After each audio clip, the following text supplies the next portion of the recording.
La plage de fonctionnement du démarrage à distance est d'environ 60 mètres. Pour que le démarrage à distance puisse fonctionner, la boîte de vitesse doit être engagée à la position de stationnement, le contacteur d'allumage doit être à off et toutes les portières doivent être fermées et verrouillées. Certaines lois locales ou provinciales pourraient limiter ou interdire l'utilisation d'un démarreur à distance, ou encore exiger que le véhicule soit visible par la personne utilisant le démarrage à distance. Consultez la réglementation locale. Pour démarrer le véhicule à distance, appuyez sur le bouton de verrouillage de la télécommande.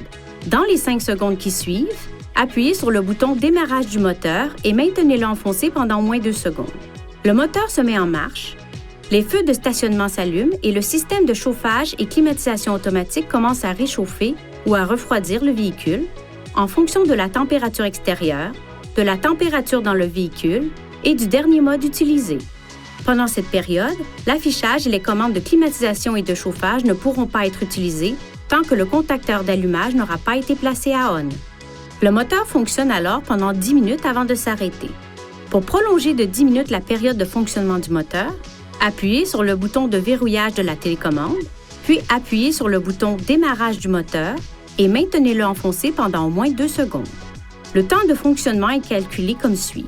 La première période de 10 minutes débute lorsque la fonction de démarrage à distance est exécutée. La période additionnelle de 10 minutes débute immédiatement lorsque la fonction de démarrage à distance est exécutée une seconde fois. Par exemple, si le moteur fonctionne pendant 5 minutes et que vous prolongez la période du démarrage à distance, le moteur fonctionne pendant une durée totale de 15 minutes. Appuyez sur le bouton démarrage du moteur de la télécommande à tout moment jusqu'à ce que les feux de stationnement s'éteignent pour annuler le démarrage à distance du moteur. Après 2 démarrages à distance, le contacteur d'allumage doit être placé de on à off avant de pouvoir utiliser de nouveau la fonction de démarrage à distance.